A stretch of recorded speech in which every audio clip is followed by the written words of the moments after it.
रेवाड़ी से हमारे बीच हैं, मैं उनके चरणों में निवेदन करूंगा कि वह भी अपना आशीर्वाद वतन प्रदान करके हम आप सभी को कृतार्थ करें। पूज्य श्री आदित्यनाथ जी, एक बार जोरदार तालियां पूज्य महाराज श्री के चरणों में।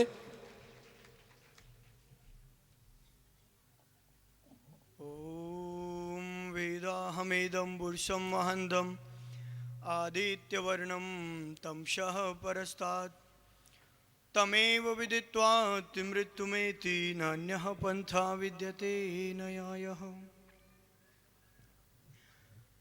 व्यासपीठ पर उपस्थित पूज्य स्वामी धर्मदेव जी महाराज के चरणों में प्रणाम करते हुए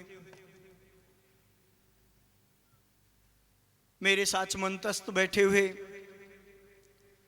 सभी पूज्यपाद संतों के चरणों में प्रणाम करते हुए आज इस आनंदमयी कथा का श्रवण करने के लिए आए हुए सभी बड़भागी सज्जनों,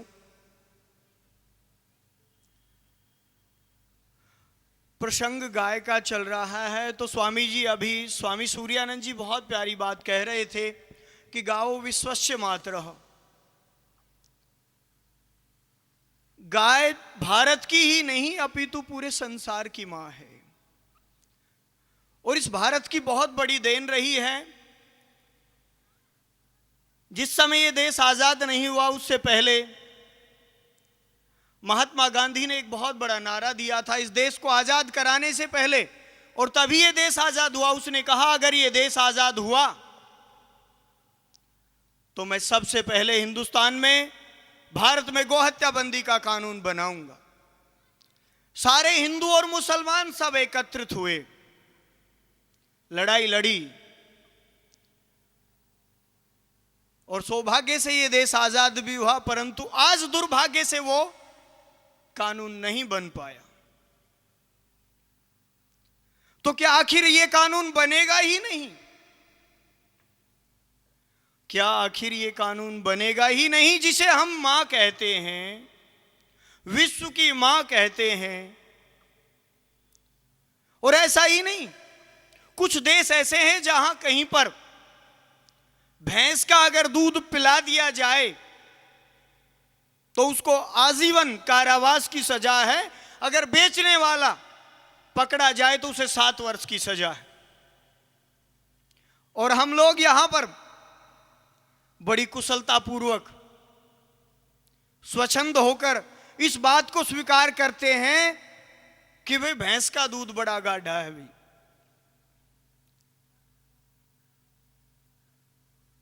रोग अगर शरीर में पैदा करने हैं, शरीर को अगर धीरे धीरे नष्ट करना है तो भैंस का दूध पीना शुरू कर दीजिए और फिर देखिए शरीर की हालत कैसे हो जाती है जैसे बकरे की।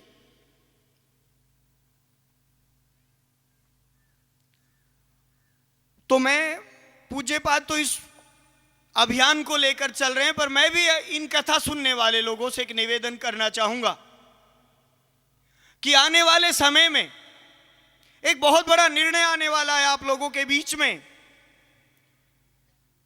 जो इस देश को पतन की तरफ भी ले जा सकता है और उत्थान की तरफ भी ले जा सकता है। और आप उस निर्णय में भागीदार बने। कहें उन राष्ट्र के चुनिंदा लोगों को कि इस देश पर राज वही करेगा जो गोहत्या बंदी का कानून बनाएगा। आपके हाथ में बात है वो, आप चाहो तो ऐसे लोगों को चुनकर गोहत्या बंदी का कानून बना सकते हो और इस देश पर जो निरंतर गोहत्या हो रही है उससे आप इस राष्ट्र को बचा सकते हो। एक पूज्यपाद संत कहा करते थे कि जहां पर गाय के रक्त की अगर एक बूंद भी गिरती हो वहां किए हुए समस्त अनुष्ठान, यज्ञ, याग इत्यादि निष्फल माने जाते हैं। और इस भारत भूमि पर तो प्रतिदिन 60 से 70 हजार गायें प्रतिदिन सूर्य उदय होते ही काट दी जाती हैं। अब पूज्यपाद स्वामी जी इस अभियान को लेकर चल रहे, कितनी गाय पालेंगे हम भी गौशाला चलाते हैं, स्वामी जी भी इस अभियान में जुड़ रहे हैं, सारे संत इस अभियान में जुड़े, पर कितनी गौशालाएं खोलेंगे? क्या गायें गौशाला में रहेंगी, आपके घरों में नहीं? और आप भैंस का दूध पी पी कर बीमार हो जाएंगे, रोगी हो जाएंगे। और हमारा उपदेश क्या काम आएगा आपके, बताइए। कथा सुनने के बाद में घर जाके भैंस का दूध पीते बुद्धि वैसे ही खराब हो जाती है आपकी।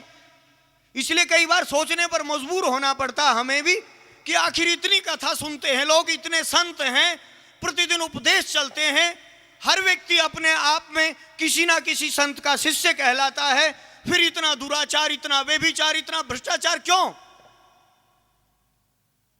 इसका मूल कारण यह है कि आप सब गाय के दूध से वंचित हैं।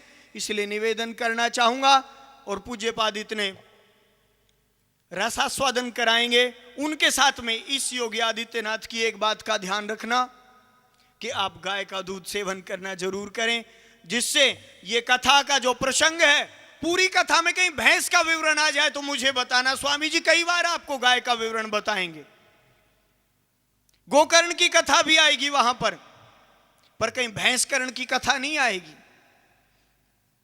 महेश की कहीं कथा नहीं आएगी। इसलिए निवेदन है, क्योंकि सुबह प्रातः काल अगर जिसको भैंस के दर्शन हो जाएं तो वो तो यमलोक में जाना ही निश्चित है उसका तो। और आप नित्य प्रति यही कार्य करते हैं।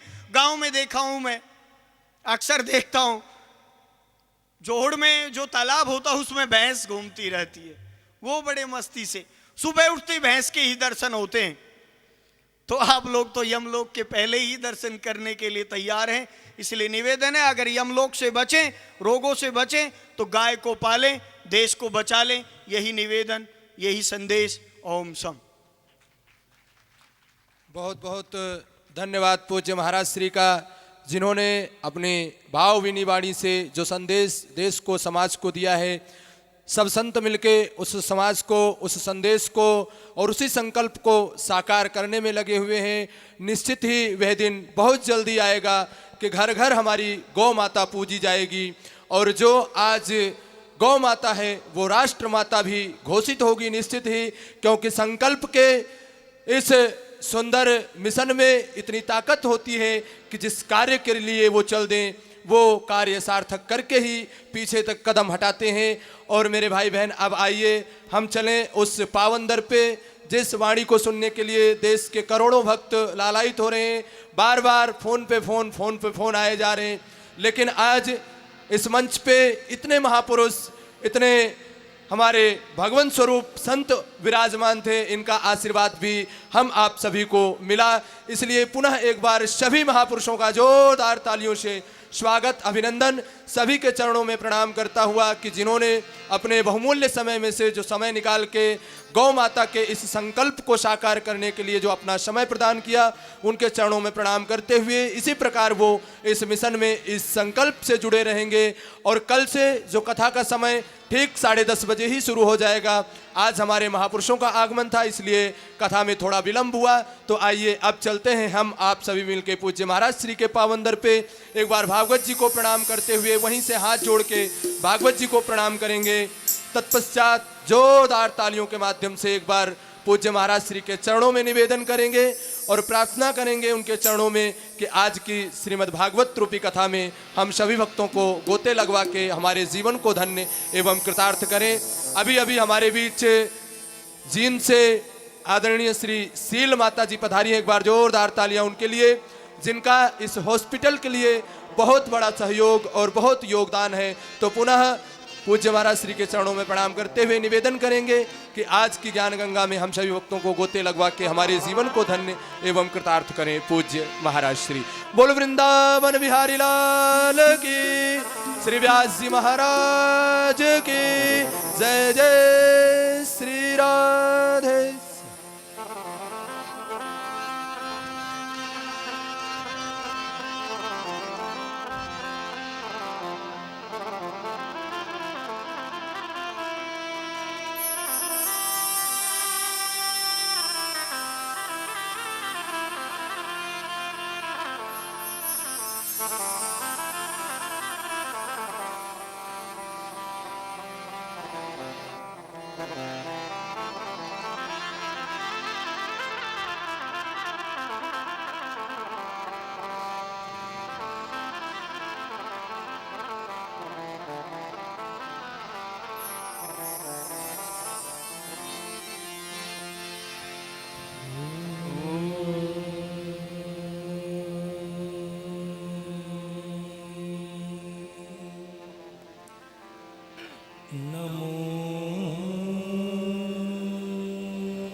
स्वस्ति श्री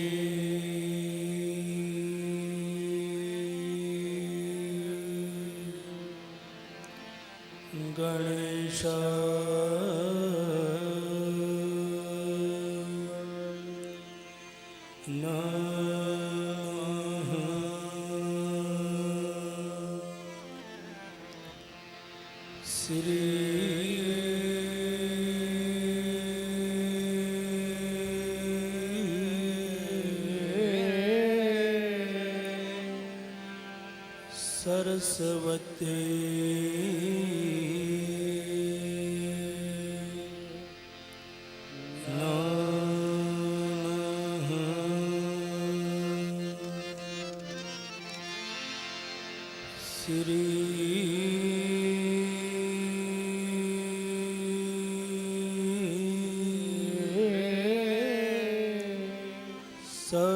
सद्गुरुभ्यो नमः।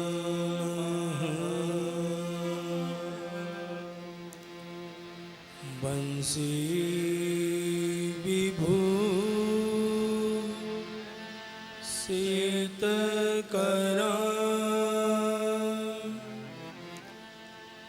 नवनी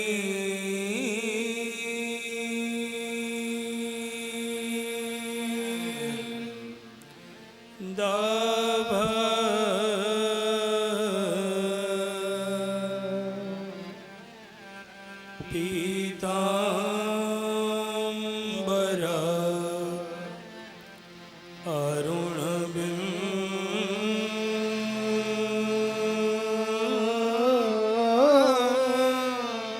अरुणबिम्बफला धरोष्टा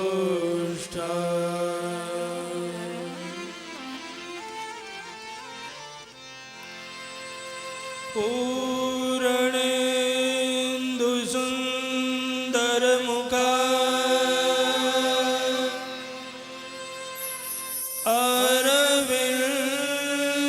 अरविन्दनेत्रा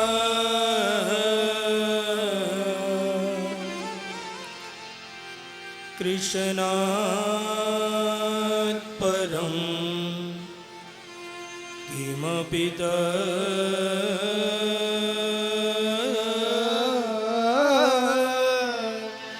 त्वमहं न जाने।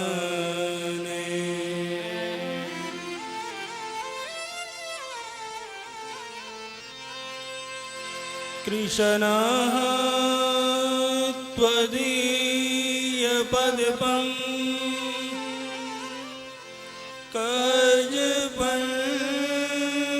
कजपञ्जरान्ते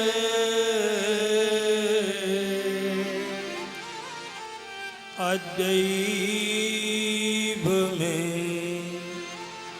विशतु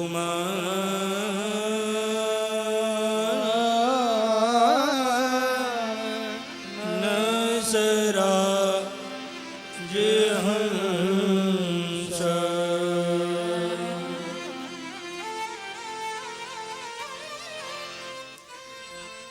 प्राण प्रयाण समय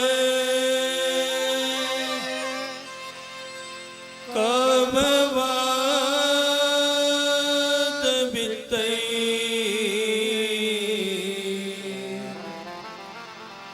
कंठाभरो धन विधौ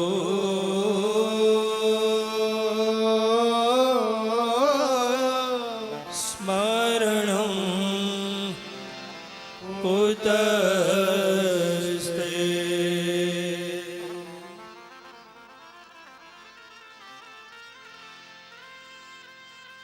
योऽन्तः प्रविश्य मम वाचमिमां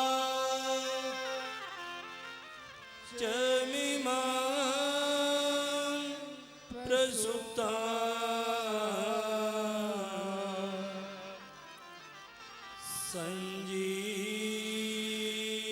सञ्जीवयत्यखिल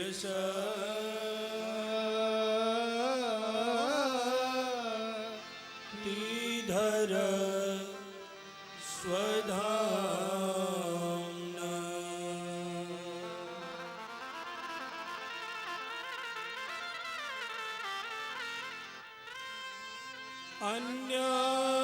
अन्यस्तहस्तचरण श्रवण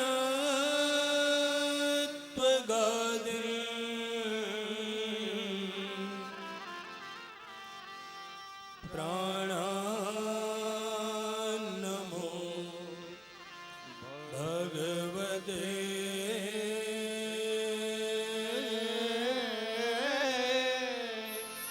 पुरुषाय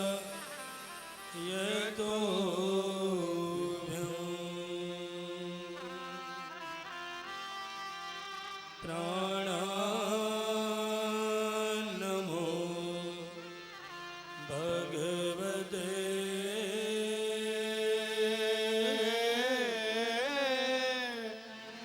पुरुषाय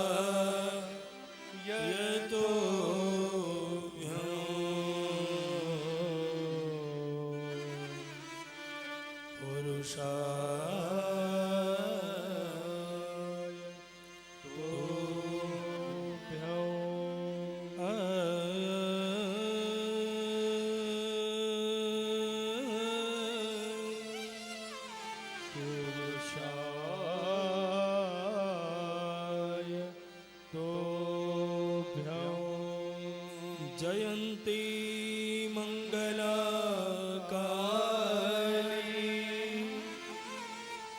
भद्रकाली कपालिनी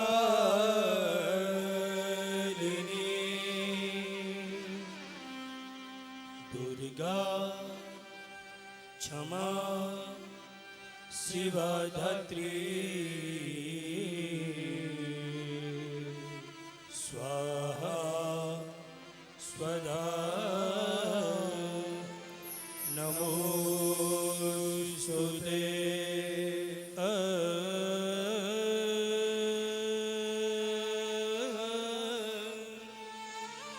स्वाहा स्वधा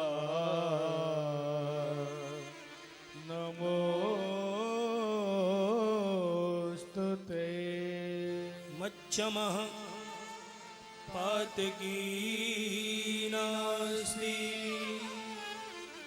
पापग्नि त्वच्चमानैः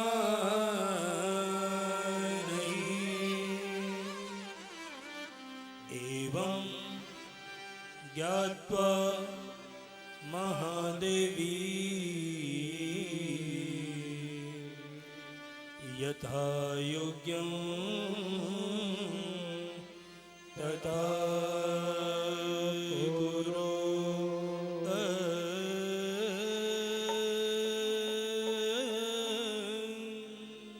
यथा योग्यं तथा कुरु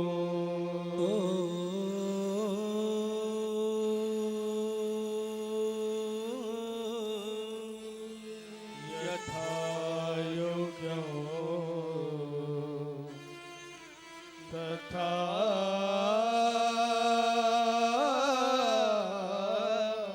कुरु।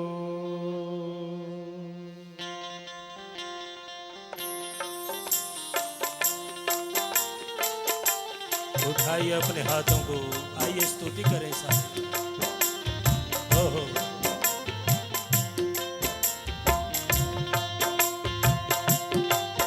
खोलिए अपने हाथों को।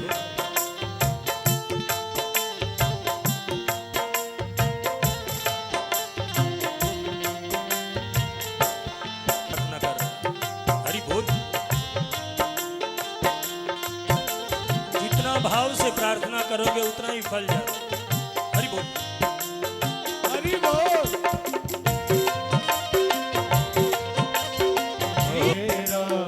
जो भी तेरा प्यारा हो वो मेरे दिल का प्यारा हो। जो भी तेरा प्यारा आइए। हो वो मेरे दिल का प्यारा हो। जो भी तेरा प्यारा हो वो मेरे दिल का प्यारा हो।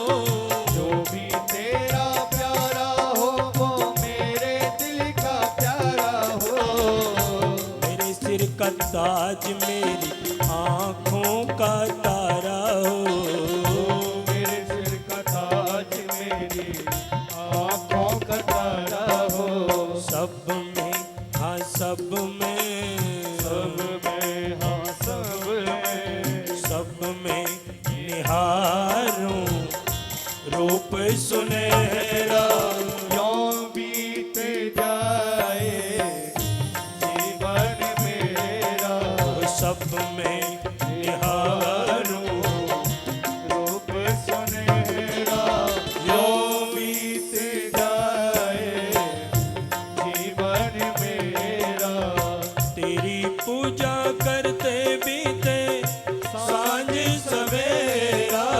तेरी पूजा करते बीते साँझ सवेरा। यों बीत जाए जीवन मेरा। यों बीत जाए जीवन मेरा। प्यार हो सत्कार हो एतबार हो तुम्हारा। प्यार हो सत्कार हो एतबार हो तुम्हारा। प्यार हो सत्कार हो एतबार हो तुम्हारा। प्यार हो सत्कार हो एतबार हो तुम्हारा। सुख भी हो सारे पर याद हो इशारा। ओ सुख भी हो सारे और याद हो इशारा। हो आत्मा पर तेरा ही डेरा। यों बीत जाए जीवन मेरा। हो आत्मा पर तेरा ही डेरा। यों बीत जाए जीवन मेरा।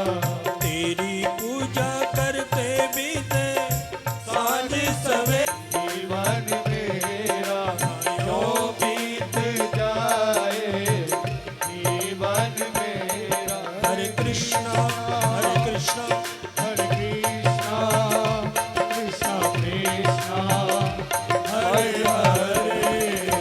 हरे रामा हरे रामा जरा हाथ उठा के रामा रामा हरे हरे। हरे कृष्णा हरे कृष्णा कृष्णा कृष्णा हरे हरे। हरे रामा हरे रामा रामा रामा हरे हरे। हरे कृष्णा हरे कृष्णा कृष्णा कृष्णा हरे हरे। हरे रामा हरे रामा रामा रामा हरे हरे। हरे कृष्णा कृष्णा हरे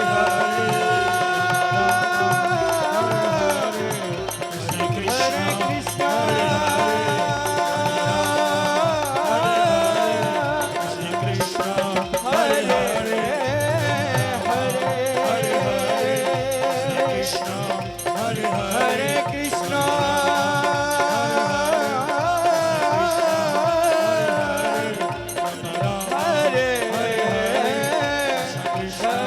हरे हरे हरे हरे। जो भी तेरा प्यारा हो वो मेरे का प्यारा हो। जो भी तेरा गाइए प्यारा हो वो मेरे दिल का प्यारा हो। मेरे सिर का ताज मेरी आँखों का तारा हो। मेरे सिर का ताज मेरी आँखों का तारा हो। सब में हाँ सब में सब में हाँ सब में सब में निहारूं रूप सुनहरा। यों बीत जाए जीवन मेरा। हाँ सब में गाइए सभी रूप सुनहरा यों बीत जाए जीवन पूजा करते बीते सांझ सवेरा, तेरी पूजा करते बीते साँझ सवेरा, यूं बीत जाए जीवन मेरा, हाँ यूं बीत जाए जीवन मेरा, हाँ यूं बीत जाए जीवन मेरा।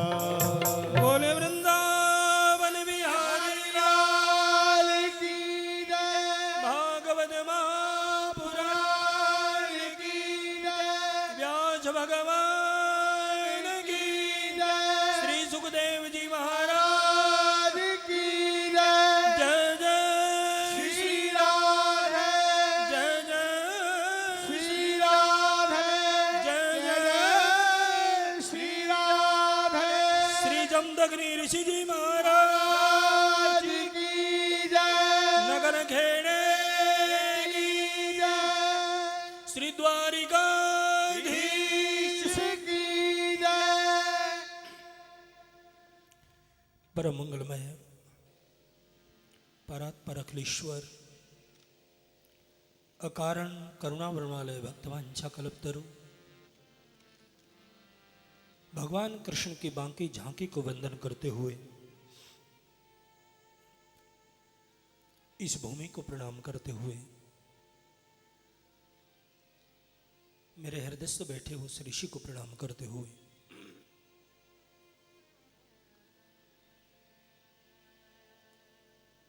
इस ग्राम जामनी के एक एक बच्चे को प्रणाम करते हुए आइए इन महापुरुषों को वंदन करें। श्री सूर्यानंद जी महाराज, योगी आदित्यनाथ जी महाराज, श्री विनीत गिरी जी महाराज, श्री स्वामी रामानंद जी महाराज, आए हुए महापुरुषों को वंदन करते हुए सम्माननीय मेरे बचपन के साथी एडिशनल वकील कांग्रेस पार्टी श्री कमल शर्मा को साधुवाद देते हुए सारे ग्रामवासियों के दिल की भावना को समझते हुए बस मैं तो यही कहना चाहूंगा कि मुझे जिस भूमि में जन्म मिला आज मैं अपने आप को धन्य मानता हूं। क्यों?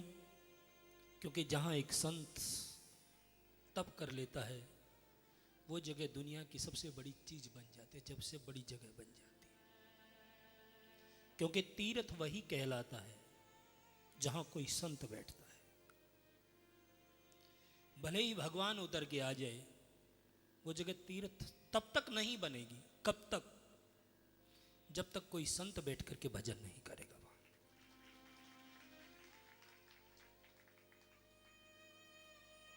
और संत के दिए हुए यदि मंत्र को हम जप लें तो मैं दावे के साथ कह सकता हूं कि न दिखने वाला परमात्मा भी तुम्हें दिखने लग जाएगा। क्या प्रमाण है कि न दिखने वाला परमात्मा तुम्हें दिखने लग जाएगा? मंत्र का इतना बड़ा प्रभाव है। क्या प्रमाण है? यही मेरी जन्मभूमि ही प्रमाण है इस चीज का। जिस ऋषि को तुम सुबह सुबह जाकर के प्रणाम करते हो, जिस ऋषि ने यहां बैठ करके तप किया, वही प्रमाण है इस चीज का। क्या? गाधी राजा का नाम सुना होगा आप लोग, विश्वामित्र के पिता का। बड़ी ध्यान से सुनिए। उनको कोई संतान नहीं थी।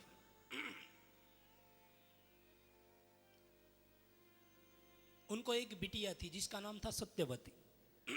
बड़ी ध्यान से सुनिएगा, आज अपने जन्मभूमि से ही कथा शुरू कर। उनका नाम था सत्यवती।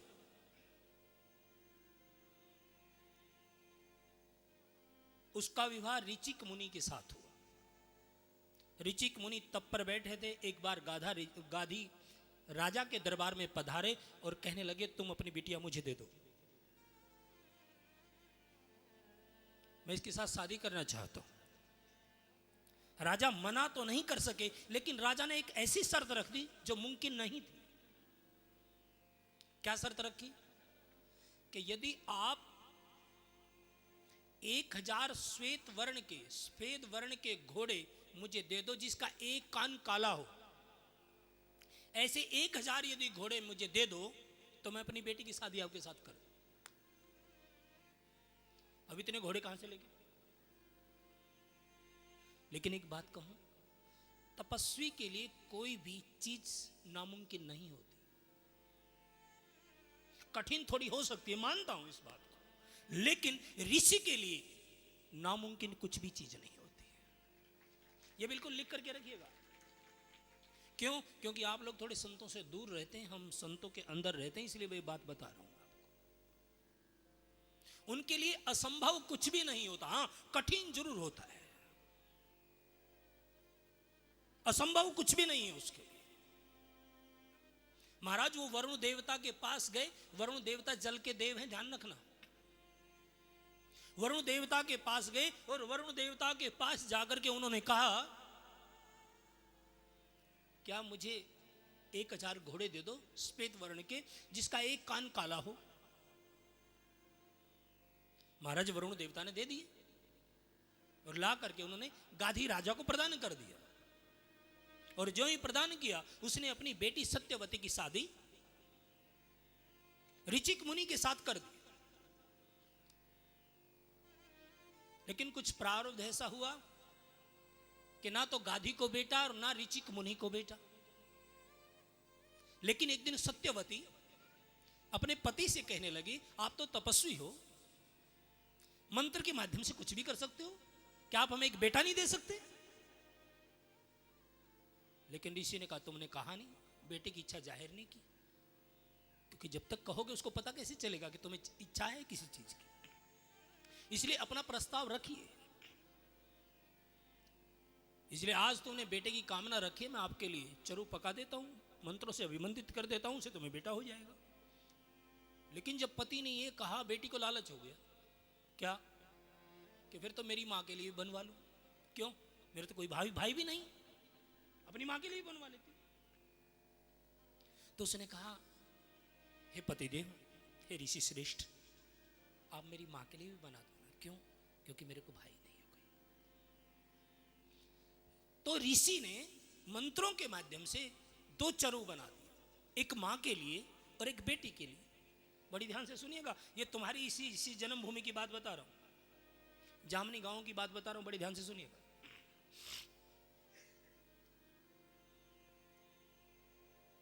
दोनों के लिए चरु बनाया और ऋषि स्नान के लिए चले गए। कि ये कह करके ये बना दिया, दोनों माँ और बेटी ले लेना, ये तुम्हारा है और ये तुम्हारी माँ का है। महाराज ऋषि तो चला गया, लेकिन माँ को लालच आ गया। क्या? कि अपनी पत्नी के लिए 1 नंबर का बनाया होगा, मेरे लिए 2 नंबर का बना। क्यों? दिमाग बेईमान, इंसान का हृदय ठीक नहीं रहता कभी, है ना। लालच आ गया माँ को। उसने कहा, बेटा तेरे वाला चरु मुझे दे दो और मेरे वाला चरु तुम ले लो। उसने कहा, माँ ऐसे कैसे करूं, जब मेरे लिए ये बना के गए और वो बोल के गए हैं कि ये तुम्हारा है, ये तुम्हारी माँ का है, और जिसके लिए जो बनाया जाए वो उसी को लेना चाहिए। लेकिन इंसान ना ज्यादा लेने की इच्छा करता है। उसको ना, तुम्हारी भाषा में बात कहूं, दूसरे की थाली में घी ज्यादा लगता ही है प्यारे, उसको सब्र नहीं होता। ना ना ना ना ना। वो देखिए, मां ने बेटी वाला चरु ले लिया और लेकर के खा गई उसको, और इधर बेटी ने मां वाला पाया। ऋषि स्नान करके आए और आकर के पूछा, देवी आपने चरु खाया? कहे, हाँ पतिदेव खाया। हे ऋषि श्रेष्ठ, खाया, लेकिन एक गलती हो गई। क्या? मेरे वाला मां ने खाया और मां वाला मैंने खाया। ऋचिक मुनि ने कहा, देवी सब गड़बड़ कर दिया। क्यों? क्योंकि तेरे लिए जो चरु बनाया था वो ब्राह्मण स्वभाव का बनाया था, और तेरी मां के लिए जो चरु बनाया था वो क्षत्रिय स्वभाव का बनाया था। इसलिए जो तेरी मां को बेटा होगा वो ब्राह्मण स्वभाव का होगा, भले ही वो क्षत्रिय घर में आए लेकिन वो ब्राह्मण बन ही जाएगा। और तेरे यहां जो बेटा होगा वो क्षत्रिय स्वभाव का होगा। महाराज इतना कहते तो सत्यवती पैरों से लिपट गए कि मुझे क्षत्रिय स्वभाव का बेटा नहीं चाहिए, मुझे ब्राह्मण स्वभाव का ही बेटा चाहिए, इसलिए मैं क्षत्रिय स्वभाव का बेटा नहीं चाहती। हम भाई मंत्र के प्रभाव को कहां लेके जाऊं? क्यों? क्योंकि मंत्राधीना च देवता, सारी पृथ्वी मंत्रों के अधीन है मेरे भाई बहन, देवताओं के अधीन है पूरी पृथ्वी, और वो देवता मंत्रों के अधीन है। पृथ्वी देवताओं के अधीन और वो देवता मंत्रों के अधीन। इसलिए कहा मंत्र के प्रभाव को मैं कहीं नहीं ले जा सकता, ये पूरा असर होगा। और वाकई जिस दिन तुम्हें मंत्रों के पर विश्वास हो जाएगा सज्जनों, उस दिन मैं दावे के साथ कहता हूं इतना काम तुम नहीं कर सकते जितना मंत्र कर सकते हैं। लेकिन उसके लिए दृढ़ विश्वास होना जरूरी है, ये ध्यान रखना। यदि विश्वास नहीं है तो भले ही तुम्हारी बगल में भगवान खड़े हो, तुम अंधे के अंधे ही कहलाओगे। इसका प्रमाण है कौन? भोले बाबा का परिवार। मां सती और भोले बाबा जब अगस्त बाबा के पास कथा सुनने के लिए गए तो एक ने कथा को ध्यान से नहीं सुना और दूसरे ने ध्यान से सुना। एक ने जिसने ध्यान से कथा को सुना उसको तुरंत कथा सुनते ही दर्शन हो गए, लेकिन सती को कथा सुनने के बावजूद भी सामने राम खड़ा हुआ है, उसको राम दिखाई नहीं दे रहा। वही राम उसको इंसान दिखाई दे रहा है। क्या? सामने भगवान खड़ा है और उसको भगवान दिखाई नहीं दे रहा, उसको इंसान दिखाई दे रहा है। और भोले बाबा आंखों में आंसू भर करके कह रहे, रो करके ये बात कह रहे हैं, देवी अरे ये भगवान है। सोई मम इष्ट देव रघुवीरा सेवत जाहि सदा मुनि धीरा। देवी ये भगवान है। भरलोचन छवि सिंधु निहारी। रो पड़े मेरे भोले बाबा अपनी पत्नी को समझाते हुए। क्या हमारे भोलेनाथ रो पड़े? किसके सामने? अपनी पत्नी के सामने। देवी तुम गलत कर रही हो। क्यों? क्योंकि ये ईश्वर है। सोई मम इष्ट देव रघुवीरा, ये मेरे इष्ट हैं। सोई सच्चिदानंद जग पावन, ये सच्चिदानंद घन है, मान जाओ। लेकिन नहीं माना। क्यों? क्योंकि उसको विश्वास नहीं। और जब तक विश्वास नहीं होगा तुम हर जगह फेल हो। बस ये ध्यान रखिए।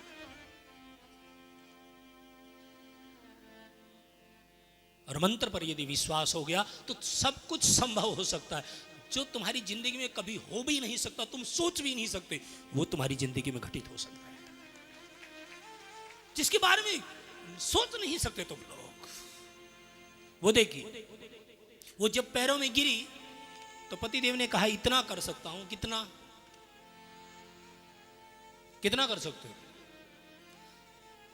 कि तुम्हारा बेटा ब्राह्मण स्वभाव का होगा लेकिन पोता क्षत्रिय स्वभाव का। बस इतना कर सकता हूं।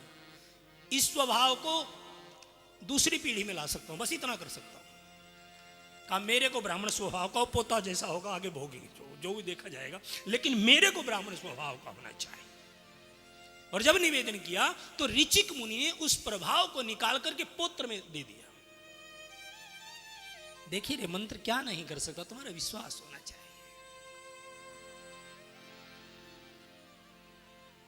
और ऋचिक मुनि के हुए जमदग्नि ऋषि। कौन हुए? बोलो। ये तुम्हारे ऋषि जो बैठे हैं हमारे पास। ये ऋचिक मुनि की संतान है, सत्यवती की संतान है। ये तो ब्राह्मण स्वभाव के हुए, लेकिन इनको जो बेटा हुआ वो क्षत्रिय स्वभाव का। कौन? परशुराम जी, है ना? मार धाड़ में मार पूरी कोशिश, ठीक है ना? वो क्षत्रिय स्वभाव का। और वहां गाधी को हुआ विश्वामित्र। वो क्षत्रिय होते हुए भी बाद में ब्राह्मण बन ही गए। क्या? कौशिक गोत्र उन्हीं से चला है।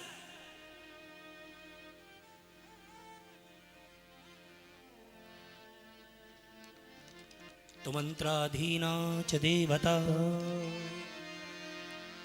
तुम एक बार मंत्र के ऊपर टिक जाओ। और एक बात बताऊं, जो मंत्र पर विश्वास कर लेता उसके लिए ही भगवान। कभी तुम सोचो भगवान राम वनवासी होकर के रावण को मारने के लिए कि तुम्हारी भूल है ये, ऋषि मुनियों को दर्शन देने के लिए तुम्हारी भूल है ये, तो किस लिए गए थे? वो तो सबरी के लिए उतर के गए थे। क्या वो इंतजार कर, क्यों? क्योंकि मतंग ऋषि ने कह दिया तेरे घर पर आएंगे वो। अरे बेचारी अनपढ़ है, ठीक है ना, बस उस गुरु के उस वाक्य को मान लिया कि हाँ आएंगे। और कितने दिन लगी रही? 78 साल। कितने दिन लगी रही? बोलो, वो गूंगा बोल के बता देना मुझे, कितने दिन लगी रही? तुम्हें एक यहाँ 4 घंटे बैठना मुश्किल है, आ जाओ घर का काम छोड़ के बैठ जाओ, है ना, मरण न हो जाएंगे। हाय घर का पता नहीं क्यों हो जाएगा। बता तुम्हें भगवान कैसे मिलेंगे? तुम्हें ऋषि नहीं दिखाई देगा यहाँ पास में बैठा हुआ, तो भगवान कहाँ से दिखाई देगा? हाँ वो बैठी है। तो राम आए कि नहीं आए उसके दरवाजे? बोलो। भक्त जब सारी दुनिया को छोड़ देता है परमात्मा के लिए, मेरा परमात्मा भी पूरी दुनिया को छोड़ देता अपने भक्त के लिए।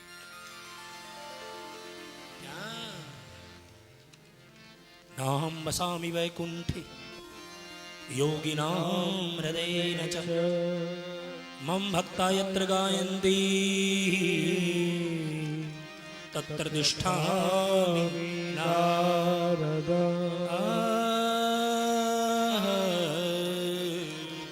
तत्तिष्ठामि नारद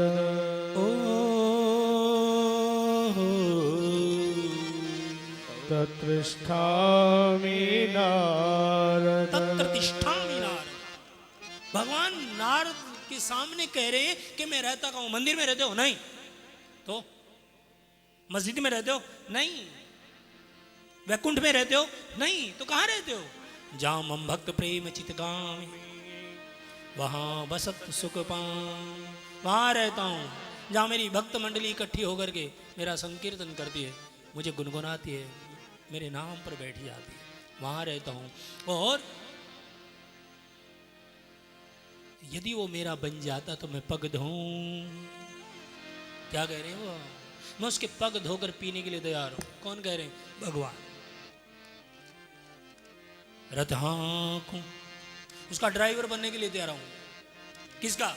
जो मेरा बन जाता है, जो संकीर्तन में बैठ जाता है, जो कथा में आता है, उसके पैर धोकर के पीने के लिए पग धोऊं रथ हाँकूं और मांजू बाछन छाछ छबाऊं, उसके बर्तन साफ करने के लिए तैयार हूं। कौन कह रहा है?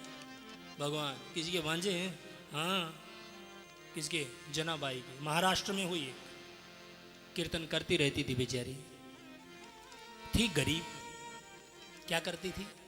एक आश्रम में बर्तन साफ करती थी। क्या करती थी? बर्तन साफ। गरीब थी बहुत। बर्तन साफ करते करते करते करते बुढ़ापा आ गया। आश्रम वालों ने सोचा भैया काम तो बनता नहीं, अब इसकी छुट्टी करो, किसी दूसरे नौजवान को रखेंगे, इसकी छुट्टी करो। लेकिन इसने गलती कुछ की नहीं, छुट्टी की क्या कह करके करें? कोई अपराध किया नहीं, कैसी छुट्टी करें? दूसरे ने, एक ने कह दिया ऐसा करो, इसके सामान ज्यादा अर्थात बर्तन ज्यादा रखने शुरू कर दो, अपने आप छोड़ के भाग जाए। क्या? बर्तन ज्यादा रख दो इसके सामने, परेशान होकर के अपने आप छोड़ के भाग जाएगी, कहना नहीं पड़ेगा। और महाराज ऐसा ही किया। क्या? ज्यादा ज्यादा बर्तन रखने शुरू कर दी।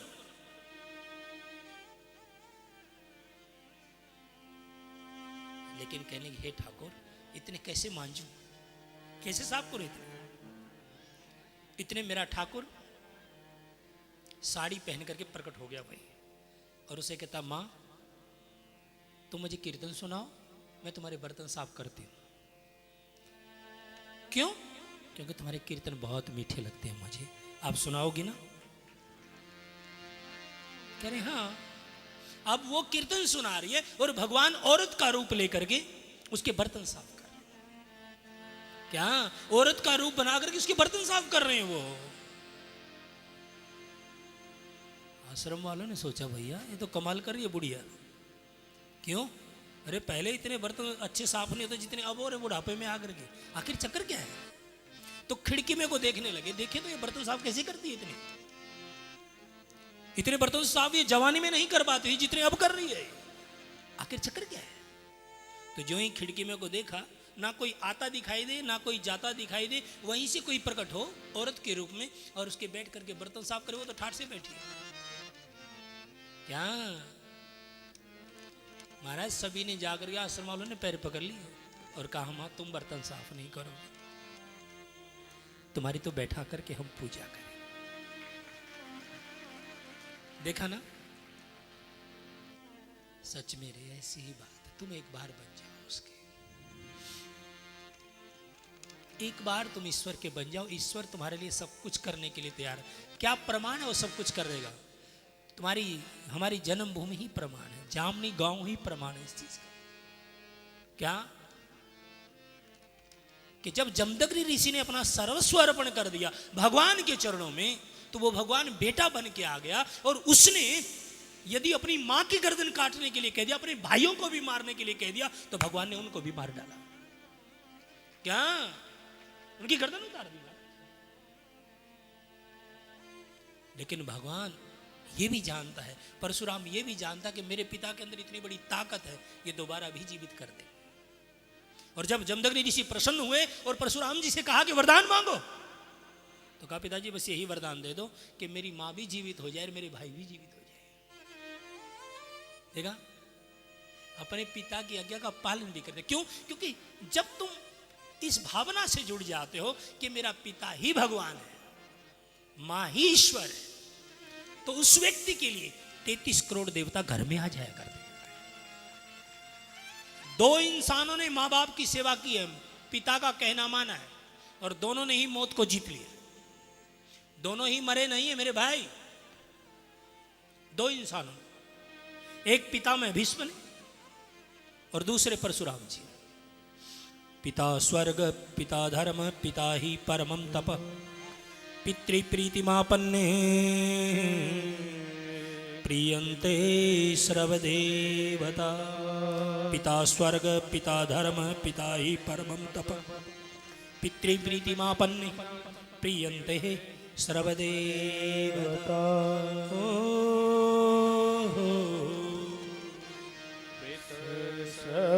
सर्वदेवता।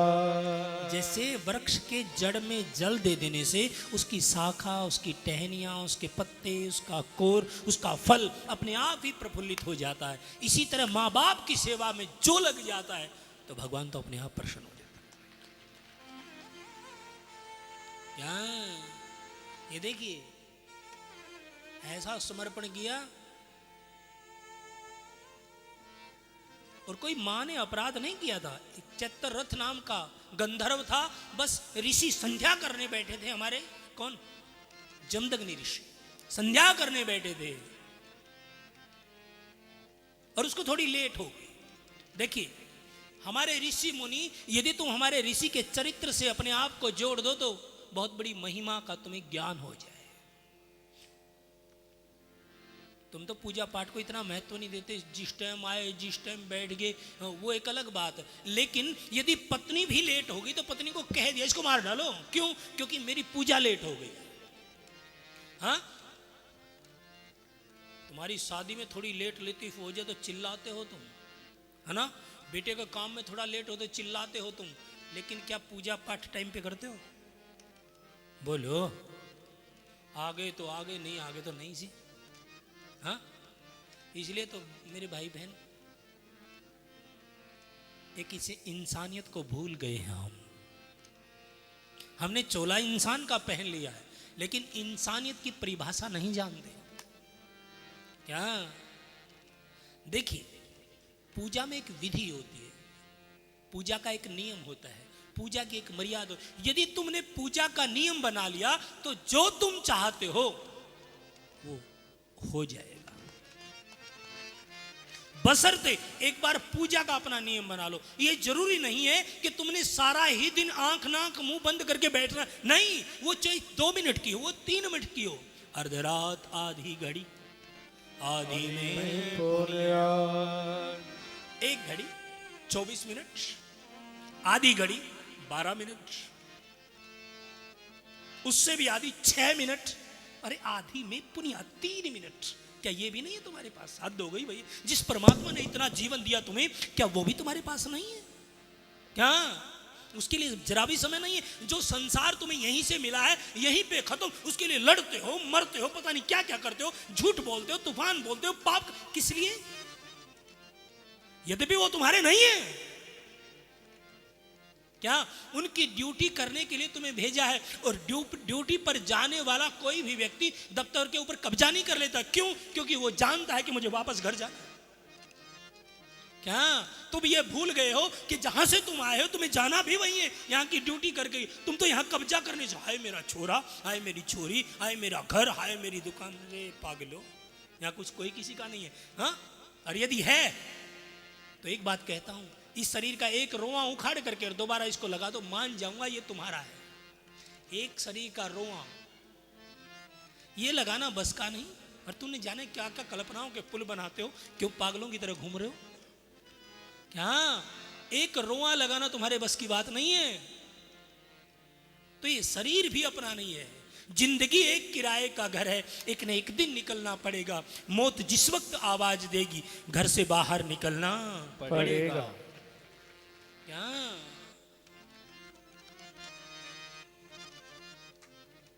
इसलिए ऋषि से निवेदन किया, आप जीवित कर दीजिए। और मंत्रों का प्रभाव इतना है, मां को भी जीवित कर दिया और भाइयों को भी जीवित कर दिया। बधाई। और तीसरी बात, ये सब मिलता है गौ से। किससे मिलता है? ये कथा भी जो सुन रहे हो, ये गौ के बेटे ने सुनाई है सबसे पहले, गोकर्ण ने सुनाई है। क्या ये कथा भी गौ से प्रकट है? जो भागवत सुन रहे हो ना, ये भी गौ के बेटे से प्रकट है। और यहां जिस भूमि पर तुम बैठे हो, इसी आश्रम पर, इसी गांव में कामधेनु गौ को रखते थे जमदग्नि ऋषि। किसको रखते थे? बोलो। और सहस्रा बाहु सहस्रा अर्जुन यहां एक बार आया तो उस गौ ने बड़ा आतिथ्य किया। गौ के अंदर से सारे पदार्थ निकल गए। जब सारे देवी देवता उसके अंदर विराजमान होते हैं तो कौन सा पदार्थ है जो गौ के दूध से नहीं बनता? बताइए। इतना महंगा दूध नहीं है गौ का जितना मूत्र। क्या 80 रुपए किलो लीटर है गौमूत्र। इतना महंगा तो तुम्हारा दूध भी नहीं है। क्या गोरोचन कितना महंगा है उसका, गोबर कितना महंगा उसका। क्या भैंस का नहीं है, गौ का है।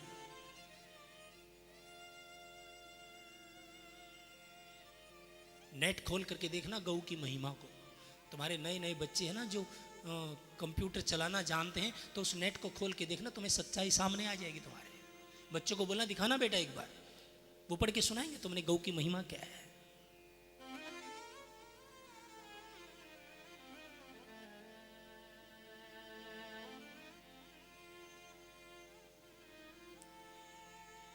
तो उसे गौ ने पूरी सेना का आतिथ्य किया। तो राजाओं का दिमाग थोड़ा उल्टा भी होता है। उन्होंने कहा, अरे इतने अच्छे अच्छे पदार्थ कहां से ये? क्योंकि उस समय तो जंगल था, उस समय गांव थोड़ी था, ये तपस्थली थी जमदग्नि ऋषि की। कहा जरा यहां कोई शहर नहीं, कोई गांव नहीं, इतना बड़ा आतिथ्य कैसे किया? तो एक ने बता दिया, महाराज ये गौ का कमाल है, कि जरा उस गौ को ही ले चलो, इसके काम की चीज नहीं। तो ऋषि से वो गौ छीन कर ले गया शेष। और जो ही परशुराम जी को पता चला तो सहस्त्रार्जुन के साथ युद्ध किया, उसको मार और गौ को छुड़वा के ले गया। देखिए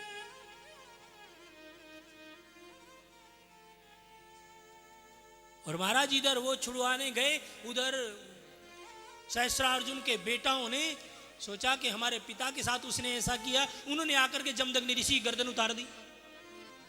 क्या उन्होंने आकर के जमदग्नि ऋषि की गर्दन उतार दी।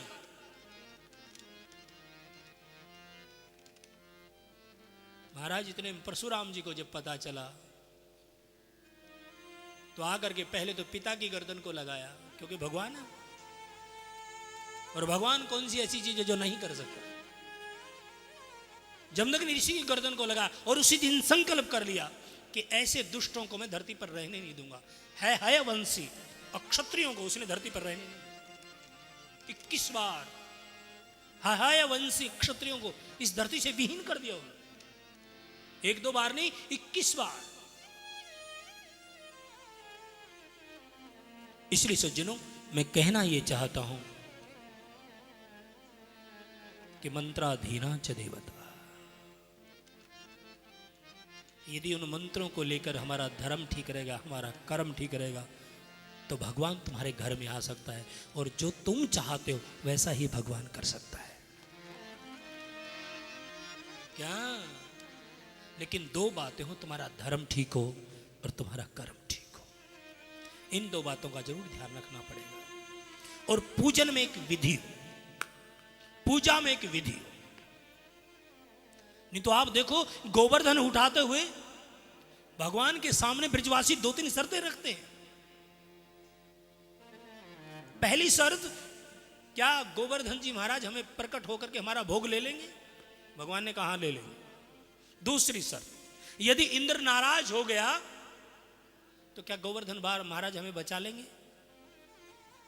उन्होंने कहा बचा लेंगे। तीसरी बात, हम पहली बार पूजा करने जा रहे हैं, क्या उस पूजा से संतुष्ट हो जाएंगे?